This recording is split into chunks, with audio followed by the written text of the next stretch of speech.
గురూజీ 72 గంటల్లోనే ఫోన్ లోని అద్భుతమైన జ్యోతిష్య పరిష్కారం చూపిస్తారు. నమ్మండి, నమ్మకపోండి, ఇది నిజం. శ్మశాన కాళి రుద్ర చౌడీదేవి ఆరాధకులు నంబర్ 1 వశీకరణ స్పెషలిస్ట్. గురూజీ మనిషి పుట్టుక నుండి చనిపోయే వరకు వచ్చే అన్ని క్లిష్టమైన సమస్యలకు పరిష్కారం ఇక్కడ లభిస్తుంది. విద్య, ఉద్యోగం, వ్యవహారం, స్త్రీ ప్రేమ, పెళ్లి, సంతానం, స్త్రీ పురుష వశీకరణం, భూవశం, భార్యాభర్తల కలహాలు, కోర్టు సమస్యలు, విడాకుల సమస్యలు, చేతబడి, అప్పుల బాధ, ఇంకా మీకు ఎలాంటి సమస్యలు ఉన్నా 72 గంటల్లోనే శాశ్వత పరిష్కారం చేయబడును. శ్రీమాత్రే నమః. శ్రీ గురుభ్యో నమః. తదుపరి కర్కాటక రాశి. కర్కాటక రాశి వారికి ఈ యొక్క మహాలయ పక్షంలో ఎలా ఉండబోతుంది, అసలు ఈ యొక్క చంద్రుడు రాశ్యాధిపతిగా ఉన్నటువంటి కర్కాటక రాశి వారికి ఎలాంటి విశేషమైనటువంటి సంఘటనలు జరగబోతూ ఉన్నాయనే విషయాన్ని ఇప్పుడు మనం తెలుసుకుందాం. ముఖ్యంగా కర్కాటక రాశి వారికి లగ్నంలో శుక్రుడు ఉండడం ఏమంత ఇబ్బంది కాదు. కానీ ఎప్పుడైతే శుక్రుడితో పాటుగా రాహువు గనక కలిసి ఉంటే వాటిని పితృదోషాల కింద పరిగణలోకి తీసుకోవాలి. శుక్రుడు, రాహువు, శని ఈ ముగ్గురు కలిసి ఉన్న పితృదోషాలు తీసుకోవాలి. ఈ రాష్ట్రాధిపతి అంటే ఈ యొక్క కర్కాటక రాశి వారికి అధిపతి ఎవరు అంటే లగ్నాధిపతి చంద్రుడు. ఒకవేళ మీ జాతక రీత్యా లగ్నాధిపతి అయినటువంటి చంద్రుడు గనక 6, 8, 12వ స్థానంలో ఉన్న అది పితృదోషం కింద తీసుకోవచ్చు.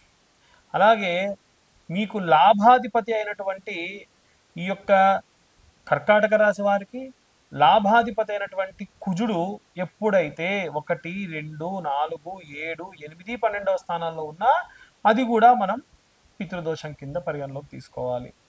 రాహువు గనక 12వ ఇంట సంచారం చేస్తూ ఉంటే, రాహువు గనక 9వ ఇంట అంటే ఇప్పుడు మీకు గోచార రీత్యా చూసుకుంటే కాదు, మీ జాతకంలో మీ లగ్నం నుంచి 9వ స్థానంలో గనక, ఉదాహరణకు మీకు కర్కాటక రాశి అనుకోండి, మీ రాశి కర్కాటక రాశి, మీ లగ్నం కూడా కర్కాటక లగ్నం అనుకోండి. మీ కర్కాటక లగ్నం నుండి 9వ స్థానం ఏదైతే ఉందో, 9వ స్థానం ఏదవుతుంది? ఖచ్చితంగా మీనం అవుతుంది. ఈ మీనంలో కనుక రాహుగ్రహ సంచారం చేసిన, సూర్యుడు రాహువు కలిసి సంచారం చేసిన అది పితృదోషమే. దానికి గోకర్ణ క్షేత్రం లాంటి వాటిలో విశేషంగా నారాయణ బలి, తిలా దానము, త్రిపండి శార్ధము, బ్రాహ్మణ భోజనం లాంటివి చేయించుకోవాలి.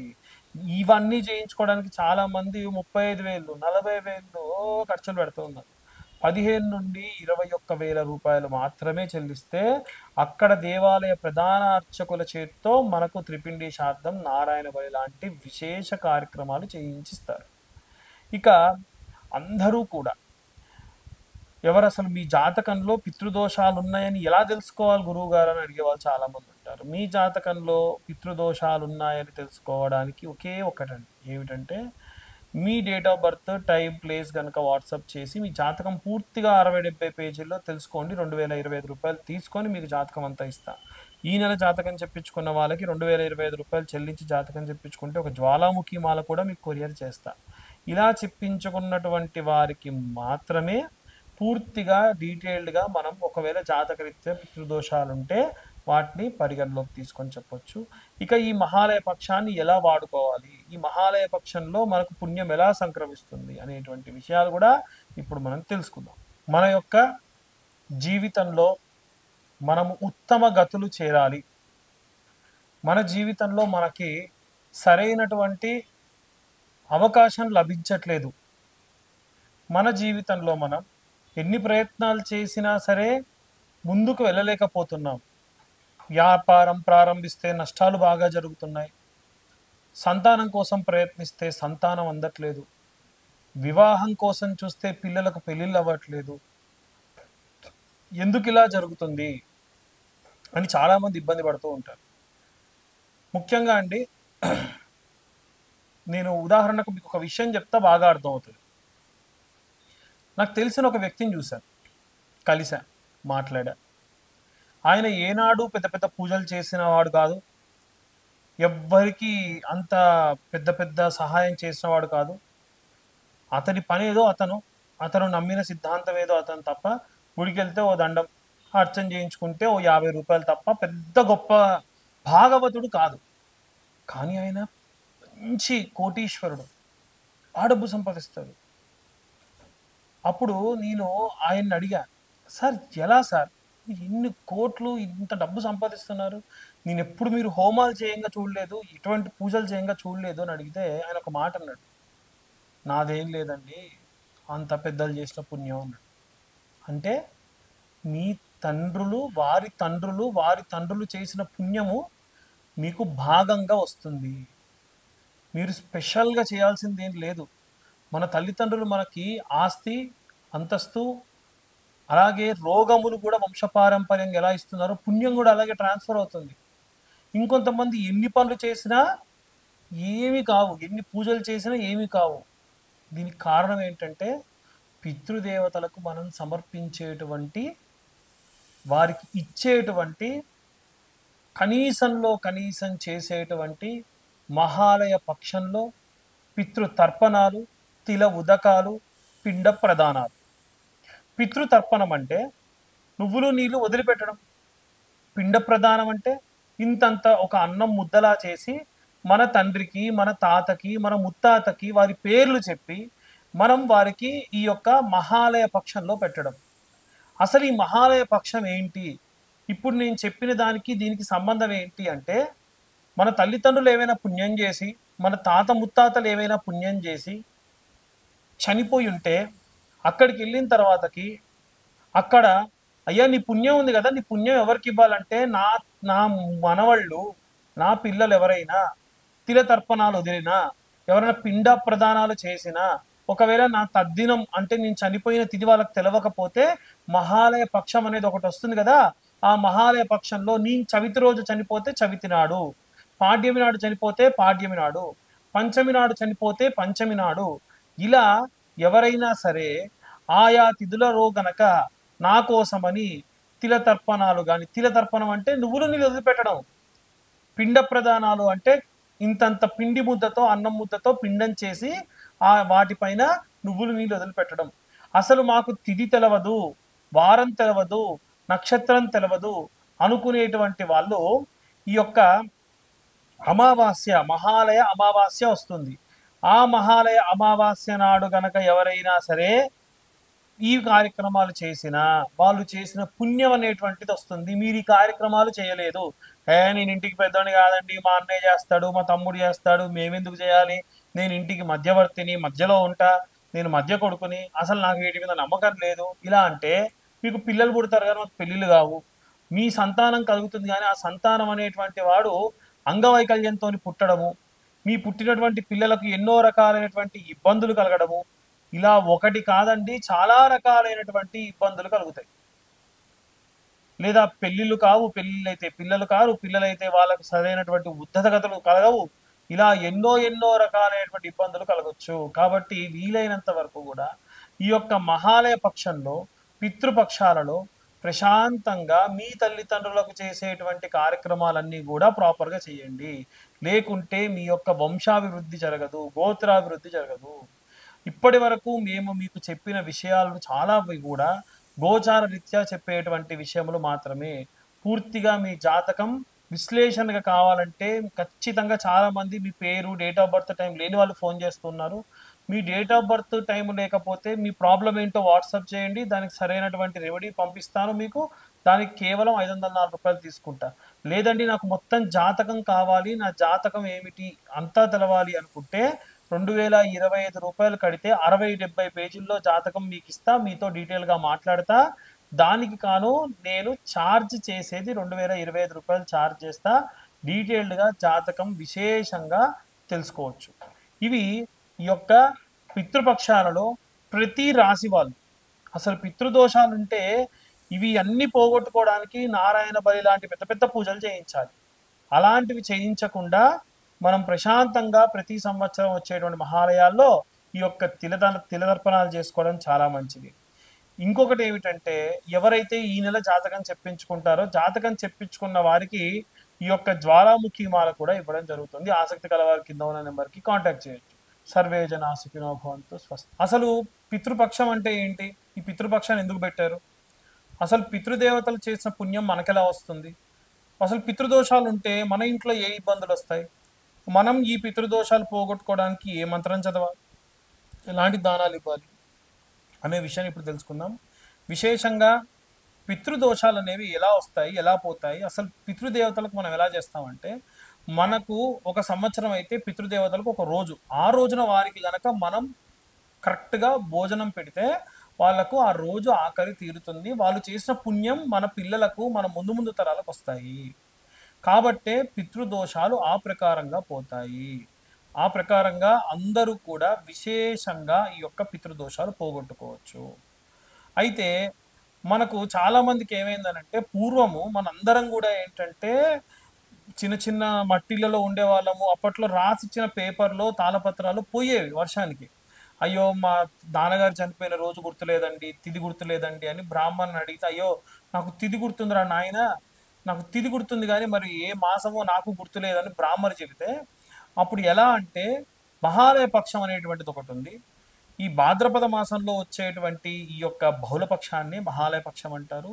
ఈ 15 రోజుల్లో గనక మీరు గనక విశేషంగా మీ వారు చనిపోయినటువంటి రోజు పాడ్యమైతే పాడ్యమి, విధి అయితే విధియ, తదియ అయితే తదియ, చవితి అయితే చవితి, మీరు తిథి చేస్తున్నా, తద్దినాలు పెడుతున్నా గానీ ఈ రోజున కూడా విశేషంగా వారి కోసం నువ్వులు నీళ్లు వదిలిపెట్టిన మాత్రం చేత, లేదు మీకెవరైనా సరే గురువులున్నారు, వాళ్ళకు ఆడపిల్లలే ఉన్నారనుకోండి, వాళ్ళను స్మరించి మహాలయ అమావాస్య రోజు మిట్ట మధ్యాహ్నం నువ్వుల నీళ్ళు వదిలిపెట్టిన, అంతెందుకు మనందరికీ జ్ఞానాన్ని అందించినటువంటి ఆదిశంకర్లు, ఋషులు, ఎంతో మంది మునులు ఉన్నారు, వాళ్ళందరినీ స్మరించుకొని వదిలిపెట్టిన ఎంతో కోట్ల రెట్ల పుణ్యము, జ్ఞానము మనకు, మన పిల్లలకు వస్తుంది.